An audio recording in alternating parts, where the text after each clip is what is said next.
بسم اللہ الرحمن الرحیم۔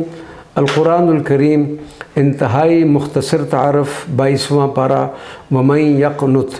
قرآن مجید فرقان حمید کے 22ویں پارے کی ابتدا سورۃ الاحزاب کی آیت 31 سے انتہائی سورہ، پھر سورہ سبا مکمل، پھر سورہ فاطر مکمل اور پھر سورہ یاسین کی 21 آیات بینات اس پارہ کی زینت بنی ہوئی ہیں۔ 22ویں پارے کے شروع میں امہات المؤمنین کے فضیلت اور عظمت بیان کرتے ہوئے ان کے نیک اعمال پر انہیں دگنے ثواب اور رزق کریم کی خوشخبری سنائی گئی ہے۔ پھر ایک آیہ مبارکہ میں یہ بتایا گیا ہے کہ اہل بیت میں کون شامل ہیں۔ اس کے علاوہ اہم مضامین جن کا بیان ہوا، حکم مصطفیٰ کریم صلی اللہ علیہ وسلم کے سامنے سر تسلیم خم کرنا، حضرت زید اور حضرت زینب رضی اللہ عنہما کا واقعہ، عقیدہ ختم نبوت، خاتم الانبیاء صلی اللہ علیہ وسلم کی صفات و خصوصیات، کھانے کی دعوت کے آداب، ازواج مطہرات سے نکاح کرنے کی حرمت، پردے کا حکم اور انسان بار امانت کا حامل ہے۔ سورہ احزاب کی آیت 56 میں شان رسالت مآب صلی اللہ علیہ وسلم بیان کرنے والی ایک عظیم ترین آیت، جسے آیت درود و سلام بھی کہا جاتا ہے، کا ذکر ہے۔ ان اللہ و ملائکتہ یصلون علی النبی یا ایھا الذین آمنوا صلوا علیہ وسلموا تسلیما۔ بے شک اللہ اور اس کے فرشتے نبی صلی اللہ علیہ وسلم پر درود بھیجتے ہیں، اے ایمان والو تم بھی ان پر درود اور خوب سلام بھیجو۔ اللہم صلی وسلم وبارک علی سیدنا و مولانا محمد النبی الامی وعلی آلہ و اصحابہ اجمعین۔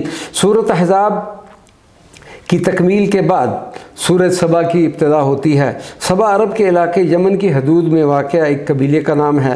اس سورت کی آیت 15 سے قوم سبا کے واقعات بیان کیے گئے ہیں۔ اس مناسبت سے اسے سورۃ سبا کہتے ہیں۔ اس سورہ مبارکہ میں اور مضامین کے علاوہ تفصیل سے سیدنا داؤد علیہ السلام کے فضائل، سیدنا عیسیٰ علیہ السلام کے معجزات و انعامات، سیدنا سلیمان علیہ السلام کی وفات کا ذکر اور دعوت غور و فکر دی گئی ہے۔ اس کے بعد سورۃ فاطر کا آغاز ہوتا ہے، جو مکہ مکرمہ میں نازل ہوئی۔ فاطر کا معنی ہے بنانے والا۔ اس سورت کی پہلی آیت میں اللہ تبارک و تعالیٰ کا یہ وصف بیان کیا گیا ہے کہ وہ آسمانوں اور زمینوں کو بنانے والا ہے۔ اسی مناسبت سے اسے سورہ فاطر کہتے ہیں۔